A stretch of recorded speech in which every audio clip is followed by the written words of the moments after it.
December 15, 1944. The Rocky Mountains of Colorado stood silent under a sky that promised violence.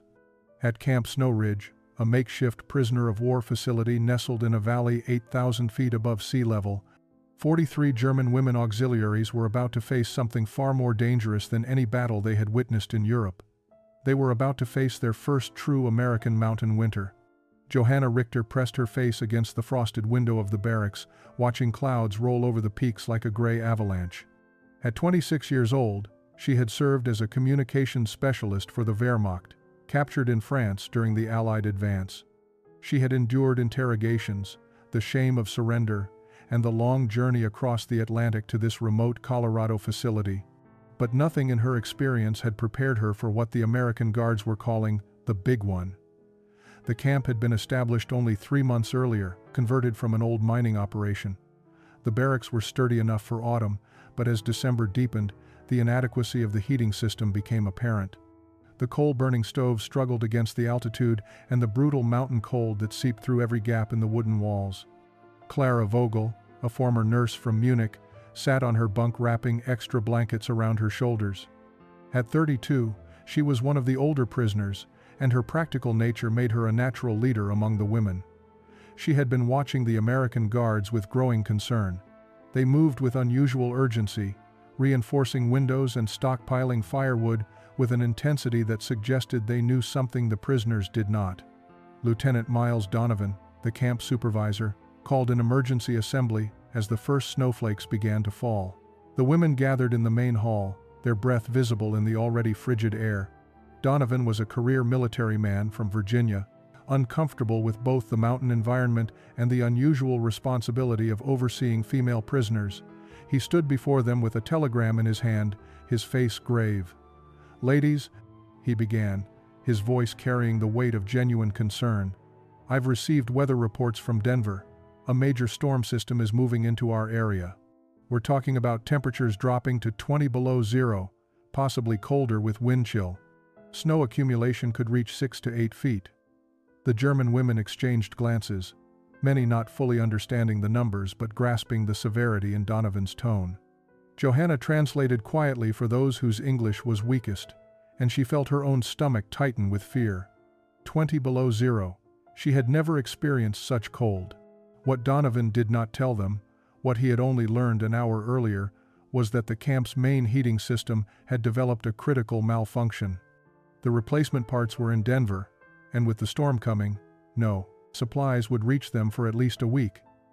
They would have to survive on the small stoves in each barracks and whatever resourcefulness they could muster. Outside, the snow began to fall harder, and the wind started to howl through the valley like a living thing. The guards at Camp Snowridge were not typical soldiers. Most had been drafted late in the war, men deemed essential to their local communities until manpower shortages made their service necessary. They were ranchers, trappers, and prospectors who knew the Rocky Mountains the way sailors know the sea. They understood that mountains were beautiful and merciless in equal measure. Caleb Pritchard stood outside the guard station, studying the sky with the practiced eye of someone who had spent 34 winters in these mountains. Tall and lean, with weathered hands and a quiet manner, he had grown up in a cabin 20 miles north of the camp. His family had homesteaded this land for 3 generations, surviving winters that killed livestock and tested human endurance. When the draft notice came, he had reported for duty without complaint, but he had never expected to find himself responsible for the lives of German prisoners who knew nothing about mountain survival. Beside him, Owen McAllister pulled his coat tighter. Owen was younger, 28, from a ranching family in the neighboring valley. He had the broad shoulders and calloused hands of someone who had worked with animals and harsh weather his entire life. Unlike Caleb's quiet intensity, Owen possessed an easy warmth that made him popular among both guards and prisoners. "This is going to be bad, Caleb," Owen said, watching the snow begin to accumulate. "Real bad. Those women in there, they don't know what mountain cold feels like. European winters are nothing compared to this altitude." Caleb nodded slowly. He had been thinking the same thing since Donovan briefed the guard staff about the heating system failure. The lieutenant had ordered them to maintain standard security protocols, to keep proper distance between guards and prisoners. But Caleb knew that such rules were written by men who had never faced a Rocky Mountain blizzard at 8,000 feet. Garrett Sullivan emerged from the guard station, stomping snow from his boots. At 41, he was the oldest guard, a former mining engineer who knew these mountains from underground as well as above. He had a gruff exterior that concealed a fundamentally decent heart. "Donovan's playing this wrong," Garrett said bluntly. "He's treating this like a normal security situation. This isn't about keeping prisoners contained. This is about keeping people alive." The three men stood in silence for a moment, watching the storm intensify. They all understood what Garrett meant. In the mountains, there were no enemies, only survivors and casualties. The cold did not care about uniforms or nationalities. It killed with absolute impartiality. Inside the women's barracks, the temperature was already dropping noticeably. The small stoves glowed with coal, but their heat barely reached the far corners of the rooms. Johanna sat with Clara, Renate, and Ursula, the four women who had formed a close bond during their months of captivity. They spoke in hushed German, trying to maintain calm among the younger prisoners who were beginning to show signs of panic. "We need to organize ourselves," Clara said with her nurse's practicality. "We should pool our blankets, sleep closer together for warmth. We must treat this like a medical emergency, because that is what it will become if we are not careful." Johanna agreed, but she also watched the American guards through the window. She noticed how they moved differently than soldiers from warmer climates, how they seemed to understand something about this storm that terrified her more than their apparent confidence. By midnight, the temperature inside the barracks had dropped to 40 degrees. Outside, the thermometer read 15 below zero, and the storm showed no signs of weakening. The wind screamed through the valley with such force that the wooden buildings shook on their foundations. Snow drifted against the walls, climbing higher with each passing hour. Johanna lay awake, wrapped in every piece of clothing she owned, with 2 blankets pulled tight around her body. Still, she shivered uncontrollably. Around her, the other women huddled together on bunks, trying to share body heat. The small coal stove in the corner of the barracks glowed red, but its warmth seemed to evaporate before reaching them. Several of the younger women were crying softly, whether from cold or fear, Johanna could not tell. Clara moved between the bunks, checking on each woman with professional concern. Her medical training told her they were approaching dangerous territory. Hypothermia began subtly, with shivering and confusion, before progressing to something far worse. She had already noticed 2 of the younger prisoners showing early signs, their speech slurring, their movements becoming clumsy. In the guard station, Caleb sat forward suddenly, his instincts screaming alarm. He had been watching the temperature gauge drop steadily for hours. The heating system failure was worse than Donovan had admitted. At this rate, they would have casualties by morning. He stood abruptly, pulling on his heavy coat. "Where are you going?" Lieutenant Donovan asked sharply. "To check on the prisoners, sir. This cold will kill them." The security protocols state that night inspections require authorization and must be conducted by pairs with weapons ready. Caleb turned to face his commanding officer, his usually calm demeanor showing rare anger. "With respect, sir, your protocols were written for summer camps in Georgia. This is a Rocky Mountain blizzard. Those women are freezing to death while we follow procedures." Donovan bristled at the insubordination, but before he could respond, Owen stood, as well. "Caleb's right, Lieutenant. I've seen cattle freeze to death in conditions better than this. We need to act now."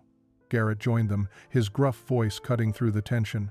"My grandfather survived the winter of 1886 in a cabin with no heat.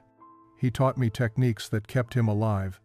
If we don't use that knowledge tonight, we'll be counting bodies in the morning." Donovan looked at the 3 mountain men, recognizing something in their eyes that his military training had not prepared him for. These men knew this environment in ways he never would. He thought of the telegram he would have to send to Washington if prisoners died under his watch due to cold. "What do you need?" he asked quietly. "Permission to teach them how to survive," Caleb replied. "Mountain style." Within 10 minutes, Caleb, Owen, and Garrett were moving through the snow toward the women's barracks, carrying supplies that had nothing to do with military protocol and everything to do with generations of hard-won survival knowledge. the barracks door burst open, bringing a blast of Arctic air and 3 snow-covered figures. The German women looked up in alarm as Caleb, Owen, and Garrett entered, their arms full of equipment that looked nothing like standard military issue. They carried axes, bundles of kindling, strips of bark, and what appeared to be dried moss wrapped in oilcloth. Johanna stood instinctively, positioning herself between the guards and the other women. Despite months of relatively humane treatment, the sight of men entering their barracks at night triggered old fears. But something in Caleb's face stopped her from speaking. His expression held no threat, only urgent determination. "We need to build proper fires," Caleb said, his breath visible in the frigid air. "The stoves aren't enough. You need to learn how to create heat from almost nothing, because that's what we have right now." Clara stepped forward, her practical nature overcoming caution. "Show us," she said in her accented English. Owen began clearing a space on the floor, while Garrett used his axe to split kindling into progressively smaller pieces. Caleb knelt down with the dried moss and bark, his movements deliberate and methodical. The women gathered around, drawn by curiosity and desperate need for warmth. "This is tinder fungus," Caleb explained, holding up the dried moss. "Grows on birch trees. My grandfather taught me to always carry some. It catches fire even when everything else is wet." He demonstrated how to shred it into fine strands, creating a nest of material so dry it seemed to drink the moisture from the air. Renate, a former administrative clerk from Berlin, watched with intense focus. She had always been quick to learn new systems, whether filing protocols or survival techniques. She knelt beside Caleb, studying his hands as they worked. Owen showed them how to arrange the kindling in a specific pattern, creating air channels that would feed oxygen to the flames. "Fire needs 3 things," he explained: fuel, heat, and air.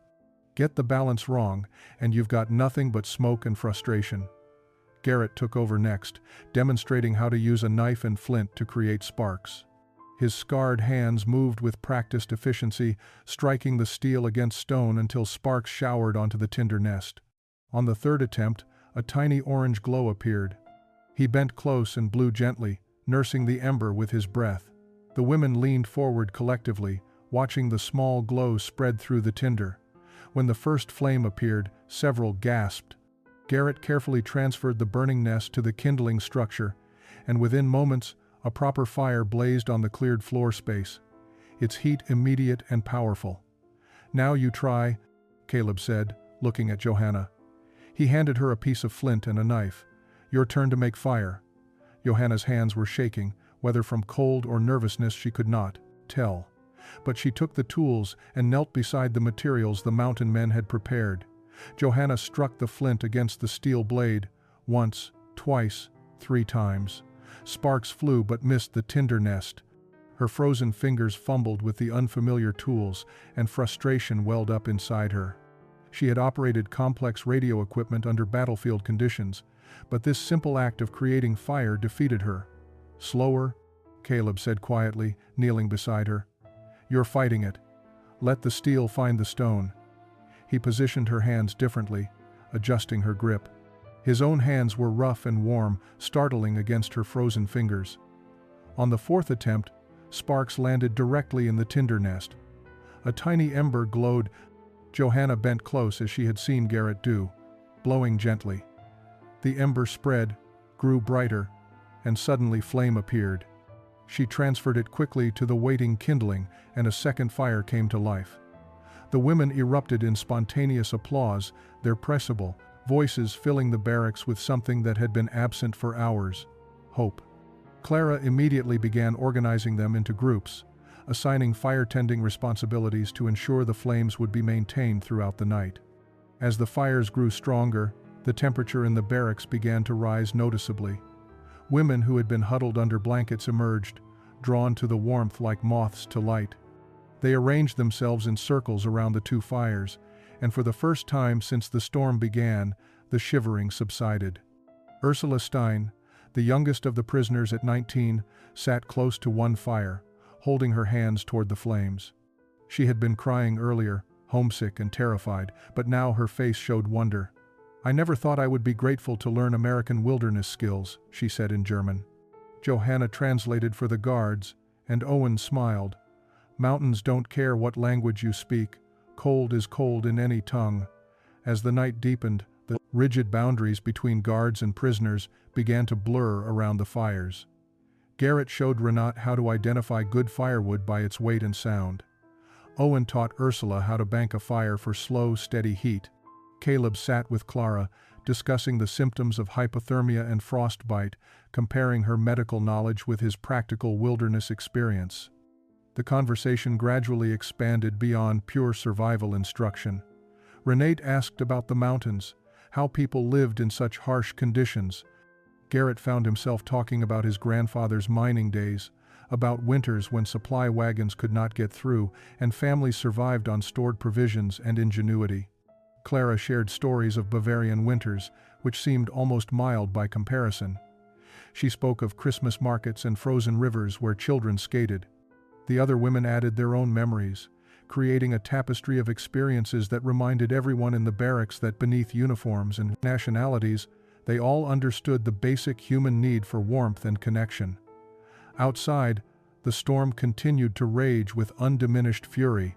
But inside the barracks, around fires built by former enemies working together, something unexpected was beginning to grow. By dawn, the storm had transformed Camp Snowridge into an Arctic landscape. Snow had drifted 15 feet high against the northern walls, completely burying windows and blocking doors. The wind continued its relentless assault, driving the temperature down to 28 below zero.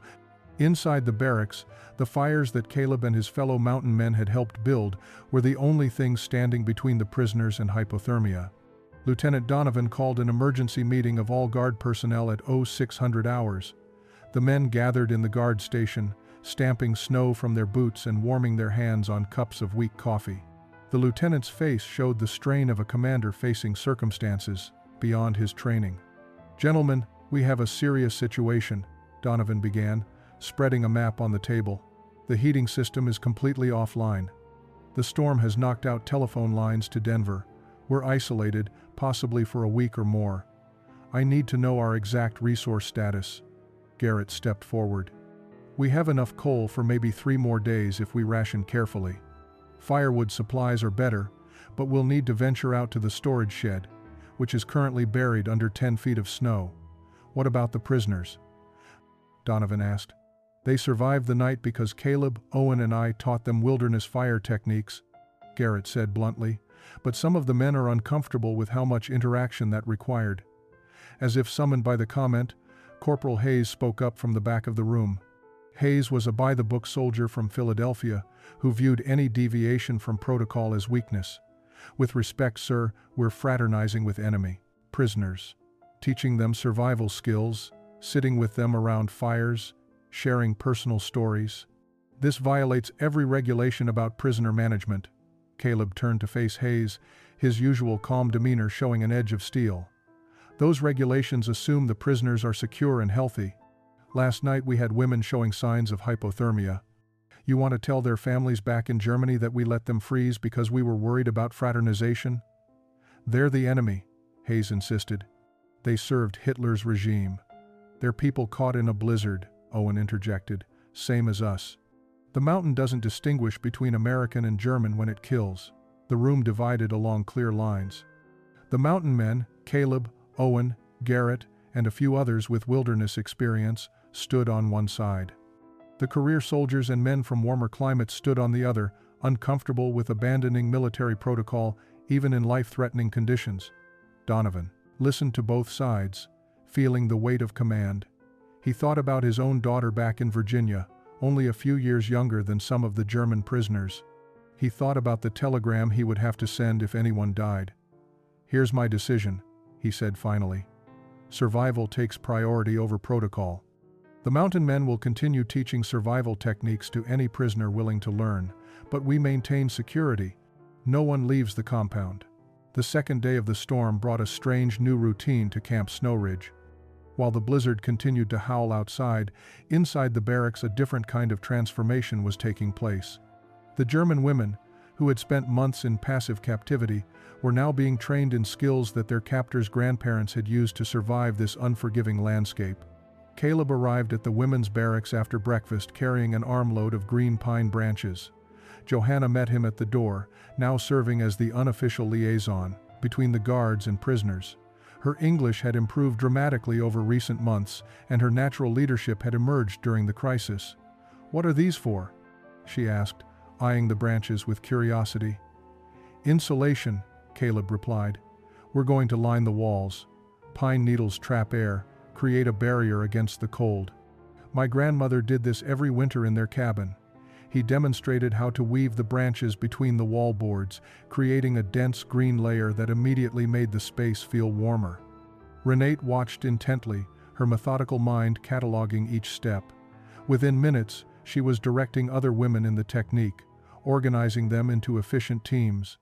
Her administrative skills, once used for Wehrmacht paperwork, now served a very different purpose. In another corner, Owen taught Clara and Ursula how to make emergency shelters using blankets and available materials.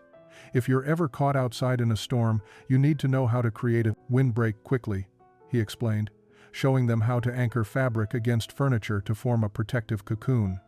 Your body heat trapped in a small space can mean the difference between life and death. Clara absorbed the information with professional interest, mentally adding it to her medical knowledge. She had already begun documenting the survival techniques in a small notebook, thinking that this information might prove valuable long after the storm ended. Garrett gathered a group of women around the main fire and taught them to read weather signs. "See how the smoke moves?" he said, pointing to the fire. "Tells you about air pressure, wind direction. My grandfather could predict storms 3 days out just by watching smoke and clouds." The women leaned in, their faces illuminated by firelight, completely engaged. These were the same faces that had shown defiance and fear when they first arrived at the camp. Now they showed determination and genuine curiosity. Not all the prisoners participated. A small group led by a woman named Hilda Kraus refused the lessons on principle, maintaining that accepting help from Americans was a betrayal. They sat apart, wrapped in their blankets and their pride, watching the others with disapproval. Johanna noticed the division, but chose not to force participation. She understood that survival was not just physical but psychological. Some women needed to maintain their sense of German identity and military discipline. Others, like herself, had begun to question what those identities truly meant. By afternoon, the barracks had been transformed into something resembling a mountain survival school. The third night of the storm brought an unexpected stillness. The wind died down to occasional gusts, and the relentless snowfall paused, leaving the world outside wrapped in deep silence. Inside the barracks, the fires burned steadily, maintained by women who now understood the rhythm of feeding flames. The temperature had stabilized at a survivable level, and with immediate crisis averted, something else emerged: the need for human connection. Caleb sat near one of the fires, checking the kindling supply. He had planned to return to the guard station, but Johanna gestured for him to stay. "Please," she said, "tell us about these mountains, how your family came to live here." He hesitated, uncomfortable with being the center of attention. But the faces around the fire showed genuine interest, and after months of treating these women as prisoners to be guarded rather than people to be known, he found himself wanting to share. "My grandfather came here in 1879, he began. "From Kentucky. He was running from something, never said what. Found this valley and decided to stay. Built a cabin with nothing but an axe and determination." He paused, staring into the flames. "First winter nearly killed him. He survived by learning from the Ute people who knew this land. They taught him which plants could sustain you, how to read the mountain's moods." Clara listened intently, then spoke. "My grandfather also survived a hard winter, 1918, after the First War ended. Germany was starving. He told me stories of eating bread made from sawdust, of watching neighbors die from cold and hunger." Her voice carried no bitterness, only memory. "He taught me that survival requires both strength and humility." Owen, sitting across the fire, added his own story. "My father lost his ranch in the drought of '36, watched everything he built turn to dust. But he didn't give up. Started over with 3 cattle and determination. That's what mountain people do. We survive, we adapt, we rebuild. Renate surprised everyone by speaking up. She rarely shared personal information, preferring to observe. We have found. I joined the women's auxiliary because I wanted to matter, she said quietly. In Germany, women were expected to marry, have children, serve silently. The military offered purpose, importance. Now I wonder if I confused structure with meaning. The confession hung in the air, honest and vulnerable. Ursula reached over and squeezed Renate's hand. We all made choices we thought were right, the younger woman said. We cannot unmake them. We can only decide what comes next. Garrett pulled out a small harmonica from his pocket, an instrument he had carried since childhood. Without announcement, he began to play a simple folk melody. The tune was unfamiliar to the German women, but its melancholy beauty transcended language. Clara began humming along, finding harmony instinctively. Then others joined, creating a sound that filled the barracks with something none of them had experienced in months. Peace. March 18, 1945. The storm that had trapped Camp Snowridge for 6 days finally broke, leaving behind a transformed landscape of pristine white and crystal-clear skies. As the temperature climbed above freezing for the first time in weeks, the sound of melting snow dripping from roofs filled the air. Supply trucks from Denver finally reached the camp, bringing replacement parts for the heating system, fresh provisions, and a stack of official communications that would change everything. Lieutenant Donovan called Caleb, Owen, and Garrett into his office. His face showed the complicated emotions of a man who had been forced to confront the limitations of his training. The heating system will be operational by tomorrow, he said. Washington has sent new directives about prisoner management. We're expected to return to standard protocols immediately. Caleb felt something tighten in his chest. What does that mean exactly? It means no more joint survival training, no more informal gatherings. We return to proper guard prisoner separation. Donovan paused, looking uncomfortable. It also means preparing for repatriation. The war in Europe is winding down. These women will likely be sent back to Germany within months. In the women's barracks, similar conversations were taking place. Johanna sat with Clara, Renate, and Ursula, the 4 women who had become inseparable during the crisis. They spoke in German, their voices low and urgent. I do not want to return to Germany, Ursula said, her young face showing unusual resolve. Everything I believed about our country was a lie. Here, during the worst storm, Americans treated us like human beings. What awaits us at home? Clara, ever practical, voiced what they all feared. We will be seen as failures, captured soldiers who survived while others died. Worse, we now know what our country did, the camps, the atrocities. How do we return to a place that created such horror? Renate looked toward the window, where the mountains rose magnificent against the blue sky. These past months, learning from the mountain men, I felt purposeful in a way I never did serving the Reich. They taught us not just survival skills but a different way of seeing the world, cooperation instead of domination, respect instead of conquest.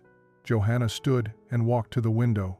The mountains that had nearly killed them now seemed beautiful, full of possibility. What if we asked to stay? She said quietly. Not as prisoners, but as people who want to learn a different way of living. The suggestion was radical, unprecedented. But as they sat in silence considering it, each woman felt the truth of it. They had survived the storm not through German military discipline, but through American mountain wisdom freely shared. They had discovered that enemies could become teachers, that survival depended on cooperation rather than conquest. Outside, Caleb stood in the melting snow, looking at the barracks where he had spent 6 days teaching women he was supposed to guard. He realized he did not want them to leave. 22 years after the storm that changed everything, Johanna Pritchard stood on the porch of a log cabin built by her husband's grandfather. The Americas, Rocky Mountains stretched before her, their peaks still snow-capped even in July. Behind her, inside the cabin, 3 children played with blocks on the floor while their father prepared dinner. Caleb moved through the kitchen with the same quiet competence he had shown that frozen night when he taught her to make fire from almost nothing. The decision to stay had not been simple. Of the 43 women imprisoned at Camp Snowridge, only 9 had formally requested to remain in America after the war ended. The process involved months of paperwork, sponsorships from local families, and intensive scrutiny from immigration officials suspicious of former enemy nationals. But the mountain communities that had witnessed their transformation during the blizzard advocated for them with surprising passion. Johanna had married Caleb in 1947, 2 years after the war ended. Their wedding in the small church in town had been attended by former guards and former prisoners alike, a gathering that local newspapers called a symbol of reconciliation. She had learned not just to survive in the mountains, but to thrive, working as a translator and cultural liaison for the growing number of European immigrants settling in Colorado. Clara had never married, choosing instead to dedicate herself to nursing in the mountain communities. She ran a small clinic where she combined German medical precision with American frontier practicality, treating ranchers and miners with equal skill. Her story had been featured in several medical journals as an example of how wartime enemies could become peacetime healers. Renate married Owen McAllister in 1948.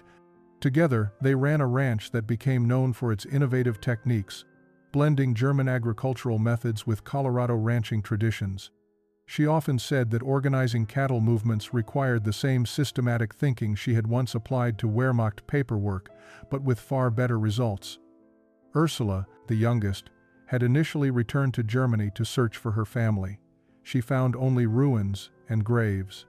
Within a year, she had returned to Colorado, sponsored by the same church group that had helped the others.